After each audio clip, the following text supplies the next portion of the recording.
Así comenzamos, son los temas del día. Este ha sido solo un avance en imágenes y sonidos de lo que veremos en esta jornada. Más temprano hacíamos una pregunta en redes sociales, la traemos a primer plano y estamos compartiéndola con usted para que nos pueda responder ahora mismo lo que les estábamos comunicando. Vicepresidente de Comunicación venezolano Jorge Rodríguez nos estaba mostrando pruebas y testimonios del golpe de Estado contra el presidente Nicolás Maduro. Testimonios que vinculan a un funcionario de la CIA. Y nuestra pregunta del día es la siguiente. ¿Esta es la ayuda humanitaria que propone Estados Unidos para Venezuela?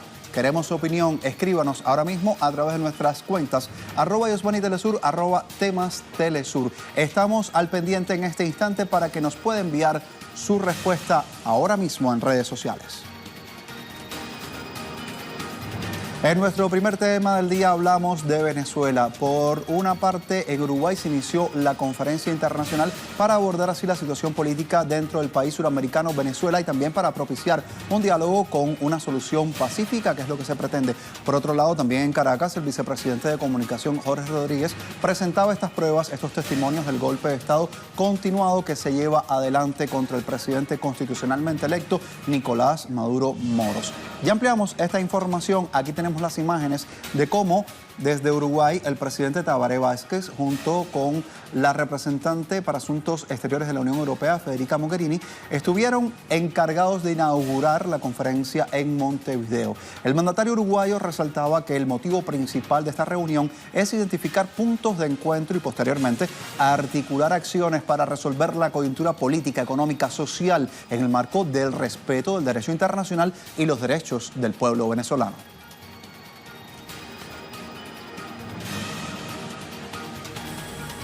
La mayor disyuntiva que hoy tiene planteada Venezuela es entre la paz o la guerra. Por eso nuestro insistente llamado a la serenidad a las partes involucradas y a la prudencia a la comunidad internacional. También sobre los objetivos de esta conferencia, la representante de Asuntos Exteriores de la Unión Europea, Federica Mogherini, estuvo opinando. Vamos a escuchar qué dijo y cómo lo dijo. La preocupación compartida por la situación en Venezuela es lo que nos reúne aquí hoy. Podremos tener diferentes puntos de vista y lecturas sobre las causas de la crisis, pero compartimos un mismo objetivo: contribuir a una solución política, pacífica y democrática.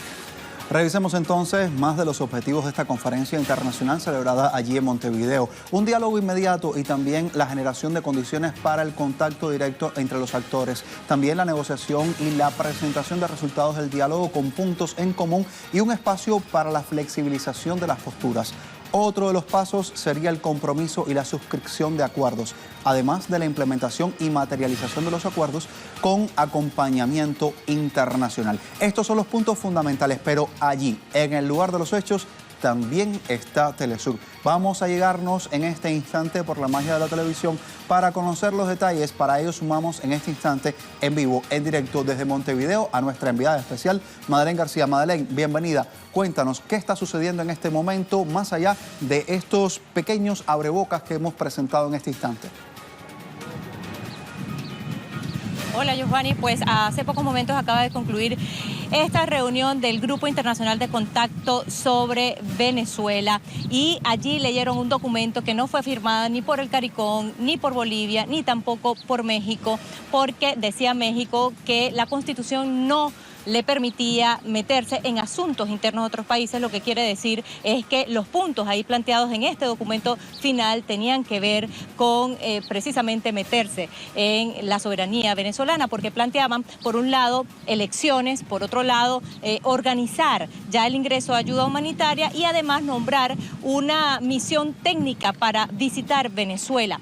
De esta manera, pues no firmó este documento ni Bolivia, que fue invitada a este grupo, ni los otros países que conforman un bloque de 16 naciones que en el día de ayer además conformaron el llamado Grupo de Montevideo, Mecanismo de Montevideo, que en el día de ayer se reunió y concretaron una propuesta con 4 fases para el diálogo. Entre esos, dentro de esas 4 propuestas, la primera fase es el diálogo inmediato, la segunda, acuerdos, la tercera, compromisos, y la última fase de ese documento que en el día de ayer firmaron estos 17 países en bloque, incluyendo Uruguay, que ahora está en los 2 grupos, y ya te vamos a explicar de qué trata, porque estamos esperando además que el canciller de Bolivia concluya una llamada telefónica que le hicieron en último momento.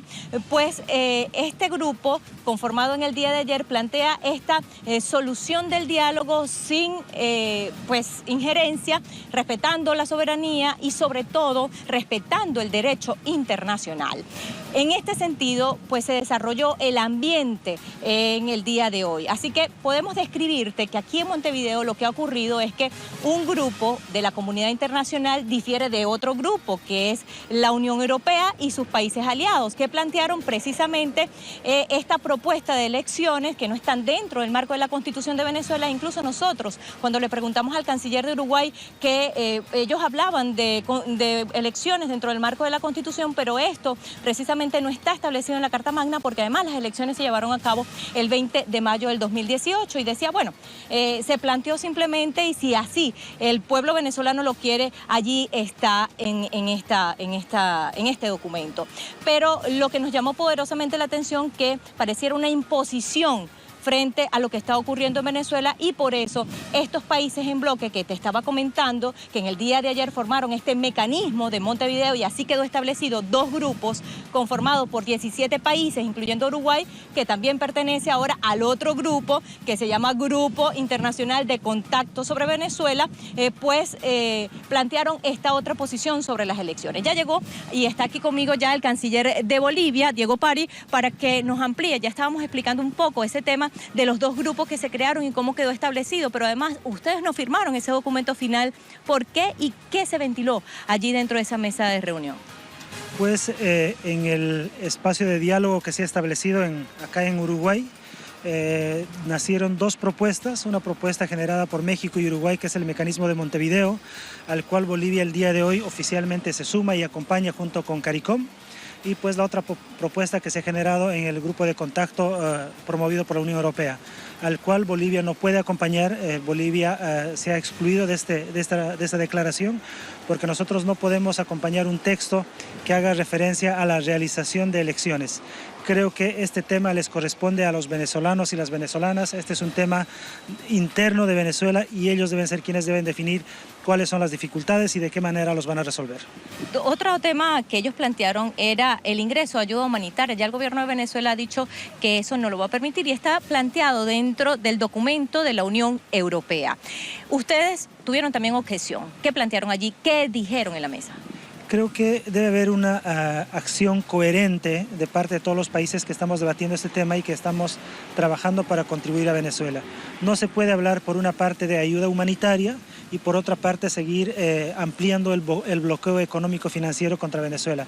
Nosotros pedimos que, instamos a los países que puedan levantar el bloqueo económico financiero a Venezuela y después también discutamos de ayuda humanitaria, porque estamos seguros que el bloqueo económico financiero es el que está afectando a la crisis del país, es aquello que está agravando la situación económica de Venezuela. Ahora, canciller, cuando se leyó este documento por parte tanto del canciller de Uruguay y de la vicepresidenta representante para la Unión Europea, lo leyeron como si fuese una hoja de ruta ya impuesta. Ese fue más o menos el tono que pudimos escuchar allí los periodistas. ¿Usted también comparte eso? Es por ello que Bolivia rechaza esta declaración que se ha aprobado en el grupo de la Unión Europea, porque nosotros creemos que los venezolanos deben decidir cuál es el rendimiento, deben decidir cuáles son los temas políticos, económicos, sociales y deben decidir cuáles son las soluciones para esas dificultades. Nosotros creemos que el mecanismo de Montevideo propuesto por Uruguay, México y CARICOM es una propuesta clara, un mecanismo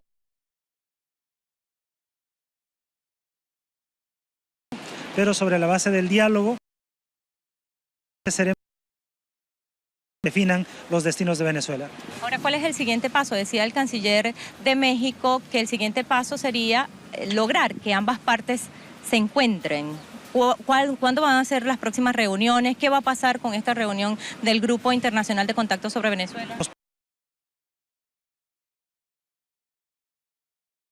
Pasos del Grupo Internacional de Contacto.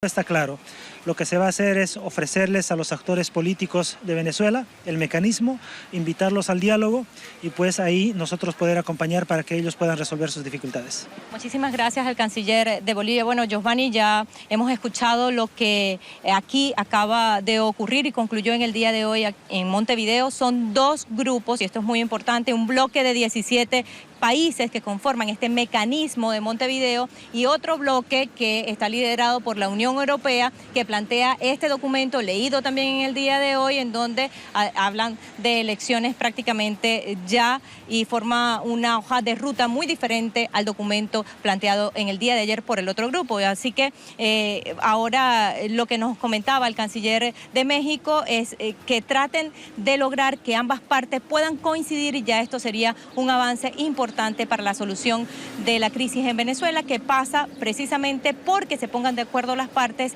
y garantizar con esto la paz. Y muy importante es que la no intervención militar en Venezuela, esto también quedó muy claro en ambos grupos.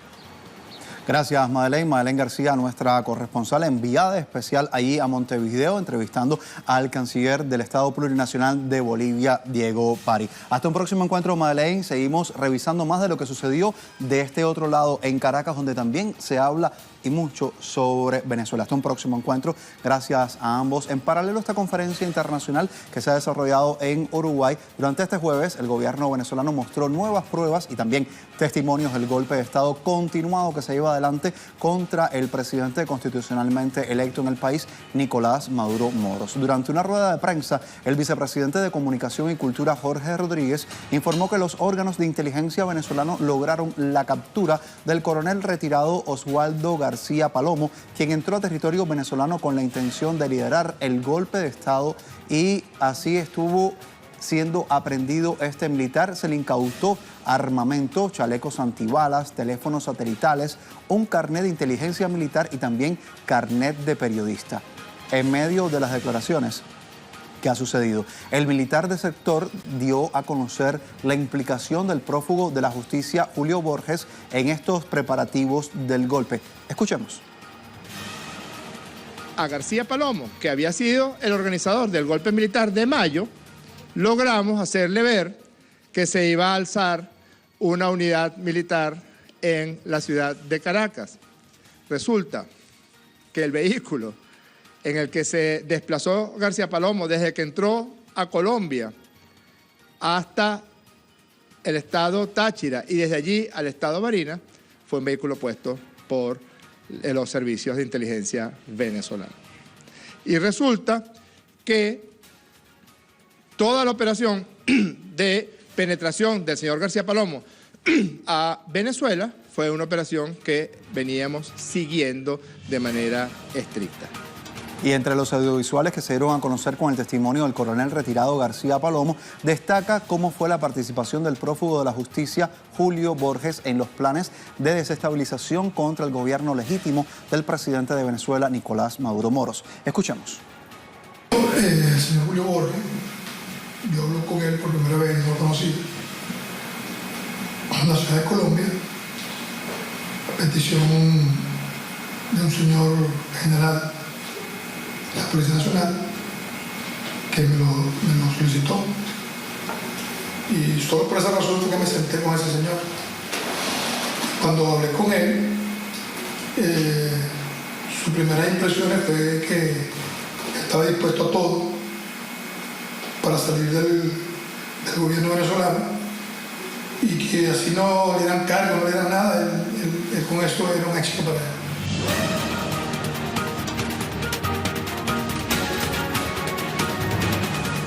Así las cosas, en Pantalla Tradicional desarrollamos el tema, y más temprano en las redes sociales preguntábamos desde mi cuenta en Twitter, @YohaniTelesur, les decíamos, el vicepresidente de Comunicación venezolano Jorge Rodríguez mostró pruebas y testimonios del golpe de Estado contra el presidente Nicolás Maduro. Los testimonios vinculan a un funcionario de la CIA. La pregunta del día es esta: ¿Esta es la ayuda humanitaria que propone Estados Unidos para Venezuela?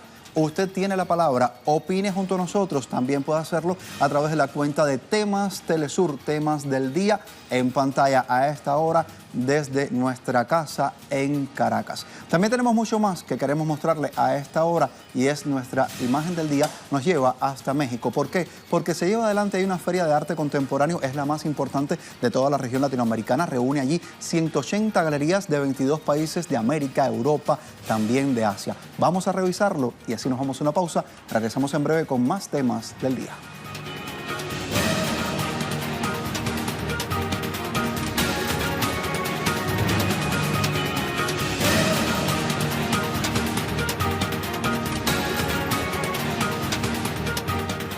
Regresamos con más temas del día. Hablamos de Colombia. Movimientos sociales y ecológicos denuncian el ecocidio producto del megaproyecto conocido como Hidroituango. Sucede en el río Cauca. Es el segundo más importante de ese país. Y usted se preguntará, ¿qué efecto ha tenido este proyecto sobre los habitantes en las zonas aledañas a esa construcción?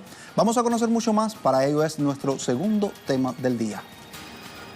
Nunca habíamos presenciado que se mate un río con la complicidad de las instituciones, sin que nadie haga nada, y que se crea encima de eso que es por beneficiar a las comunidades. La tristeza es de muchas y de muchos. Los pescadores y los barequeros jamás habrían aceptado que en su nombre mataran el río.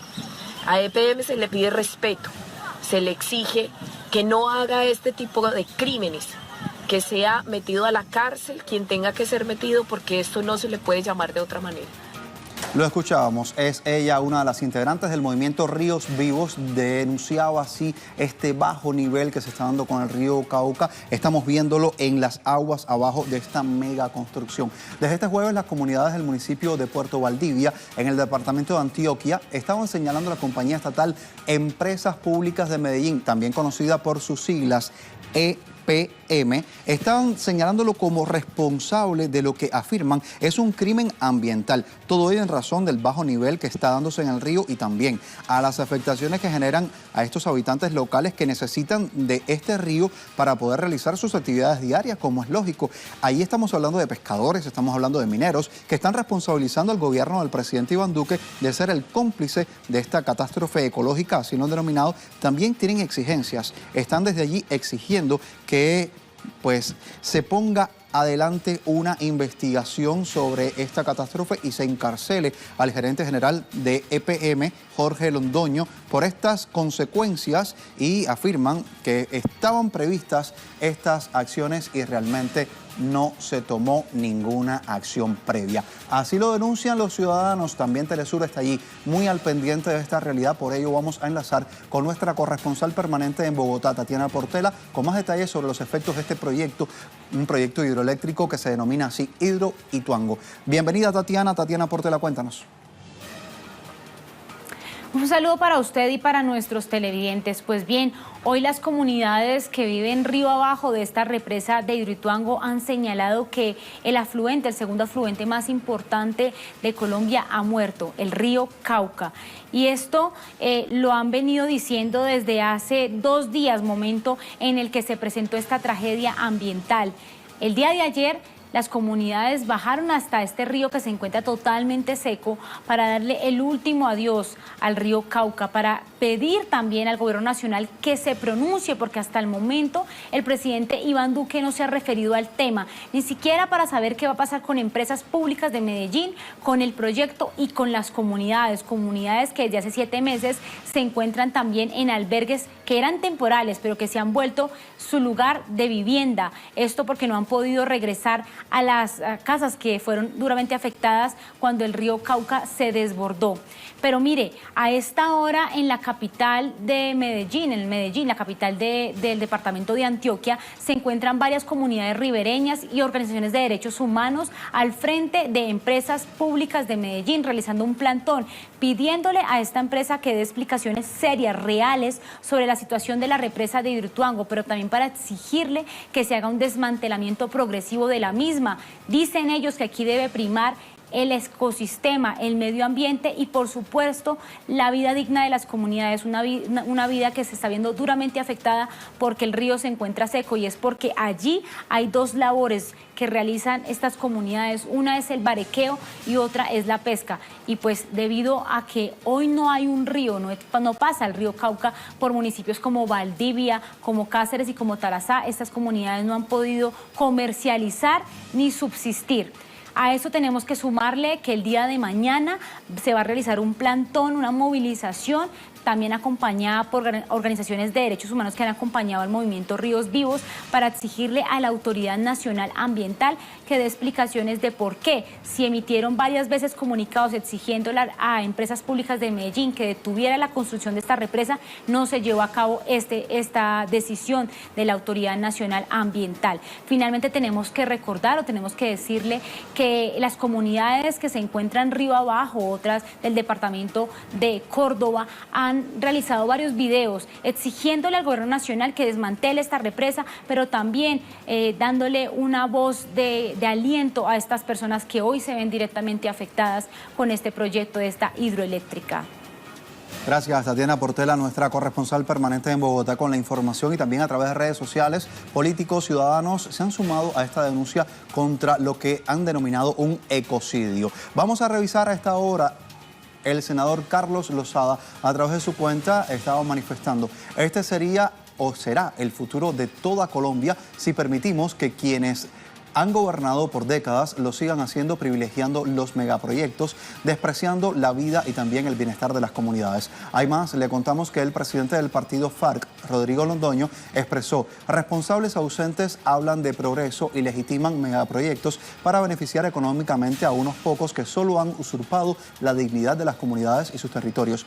También, de igual forma, la diputada por Coalición Política Decentes, María José Pizarro, escribe: en debate de control político que realizamos en el Congreso, advertimos sobre esta situación. Es lamentable que los dirigentes encargados de esta obra no les importe su propio departamento ni su propia gente. Vamos por más. Otra reacción. Finalmente, el periodista Juan Pablo Calvás expresa: estudio de impacto ambiental de Hidroituango anticipaba: cambiamos en la dinámica del río Cauca, muerte también y desplazamiento de especies, impacto en la abundancia de especies de peces del río. ¿Y para qué sirvió todo este estudio?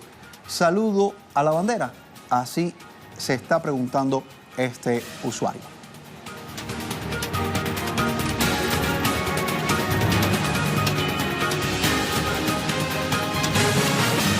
Aquí tenemos en pantalla otros temas que también les muestran nuestros corresponsales en un solo tuit. Desde Brasil, André Vieira nos dice: 6 personas perdieron la vida luego de fuertes lluvias en la ciudad de Río de Janeiro. Lo escuchamos a esta hora su reporte.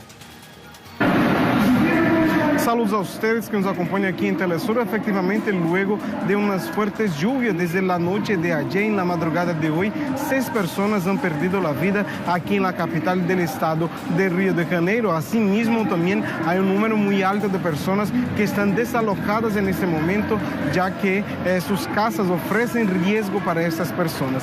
También en el día de ayer, en la noche de ayer, se registraron vientos de hasta 110 kilómetros aquí en la costa de Río de Janeiro, de la ciudad de Río de Janeiro. La ciudad permanece en alerta máxima aquí, ya que hay previsión de nuevas precipitaciones para el día de hoy aún. Aquí en Río de Janeiro ese no es un problema nuevo, ya que en todos los veranos es común escuchar, por ejemplo, desastres como este. Mientras tanto, las organizaciones recuerdan que eso también se debe a estas 6 personas que murieron aquí en Río de Janeiro en la noche de ayer, en la madrugada de hoy. Eso se debe también a la falta de políticas públicas pensadas exclusivamente para este tipo de tragedia, para evitar este tipo de tragedia, y que Río de Janeiro en este momento vive una cosa más de su terrible realidad con la falta de políticas, principalmente para las áreas más pobres aquí de esa ciudad. Hay más información, la dice Pablo Pérez desde su cuenta en Twitter. Continúa la llegada de migrantes al margen del río Bravo en la frontera entre México y Estados Unidos. Lo escuchamos también a Pablo. Continúa la llegada de migrantes a las márgenes del río Bravo o Río Grande, la frontera, línea divisoria entre México y Estados Unidos en la zona noreste de este país, principalmente la ciudad de Piedras Negras, en Coahuila, en donde se han acondicionado varias bodegas como albergues, donde reciben pues atención, comida, servicios médicos, y ya son 2,000 las personas, entre familias, jóvenes, hombres solos, que están pues esperando la oportunidad de pasar a Estados Unidos, a pesar de que se sabe que el trámite es tardado y es pues más complicado a partir de pues que solamente hay 2 cruces en esta ciudad hacia la ciudad fronteriza de Eagle Pass, Texas. También, bueno, pues se toma en cuenta que ya han sido deportados 163 de ellos que carecían de documentos de identificación. No olvidemos que México extiende la visa de migrante humanitaria a partir de los acuerdos de Marrakech para garantizar una migración ordenada y segura. Sin embargo, pues aquellas personas que carecen de cualquier tipo de investigación, de identificación, pues no tienen la posibilidad de adquirirla y por lo tanto de internarse de manera legal en este país para su tránsito hacia el destino de ellos. En muchos casos sigue siendo Estados Unidos, a pesar de que varios han expresado su voluntad de permanecer en territorio mexicano si es que consiguen un trabajo digno.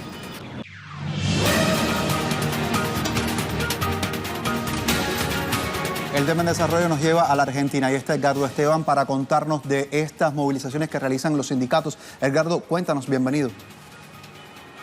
Sí, te saludamos y saludamos a toda la audiencia de Telesur y como bien decís, hubo hoy distintas movilizaciones. En particular, los trabajadores judiciales marcharon hacia las afueras del Palacio de Tribunales. Ahí se plantea en lo que es este inicio del año 2019 las negociaciones de paritarias expectativas, porque ya se habla de una inflación para este año en base, en principio, del 28% y de esa perspectiva realmente se empieza a marcar las negociaciones. Pero también por las dificultades que están teniendo a nivel laboral. No hay inversión a nivel edilicio, no hay dinero ni siquiera para mantenimiento de los baños en muchos edificios, particularmente estos emblemáticos como el Palacio de Tribunales o en donde está concentrada la justicia federal aquí en la capital de Argentina, en la calle Comodoro Pi, y de esa perspectiva están reclamando también una feria judicial, a pesar de que hace pocos días hubo, durante todo el mes de enero, una feria judicial. Por otra parte, hubo movilizaciones en lo que es desde el Congreso hasta la Plaza de Mayo, por lo que tiene que ver con el tarifazo.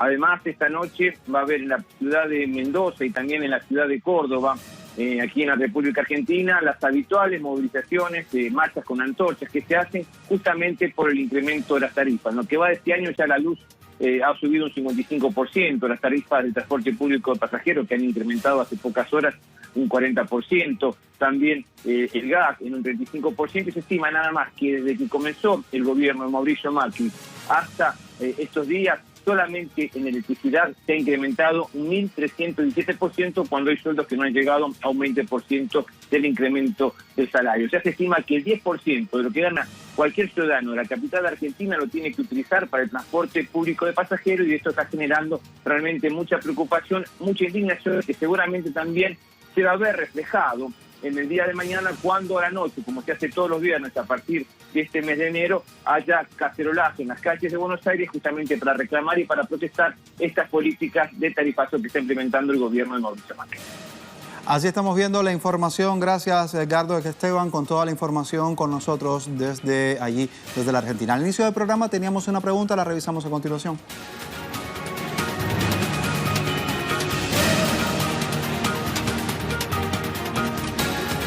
Así le preguntábamos, vicepresidente de Comunicación venezolano Jorge Rodríguez mostraba pruebas y testimonios del golpe de Estado contra el presidente Nicolás Maduro. Testimonios que vinculan a un funcionario de la CIA. Pregunta del día, ¿es esta la ayuda humanitaria que propone Estados Unidos para Venezuela? ¿Usted tenía la oportunidad de opinar? Todavía la dejamos permanente. Hay muchas opiniones, traemos al menos dos de ellas en este instante. La injerencia de los Estados Unidos se disfraza de ayudas humanitarias y terminan en desastrosas guerras. No tienen cara, son unos hipócritas desmedidos desde el centro sur de Cuba, así está diciendo este usuario que se nombra Michelle. También hay más Revisamos a esta hora, otra usuaria, Marleni, nos dice, ¿es que acaso en algún momento de la historia, en algún estado, ellos han demostrado lo contrario? Su ayuda se llama injerencia, eso es lo que para ellos se llama humanitaria. De otra manera, no saben ser, no conocen principios. Etiqueta no a la injerencia, sí a la paz, dice esta usuaria que se nombra Marlenis.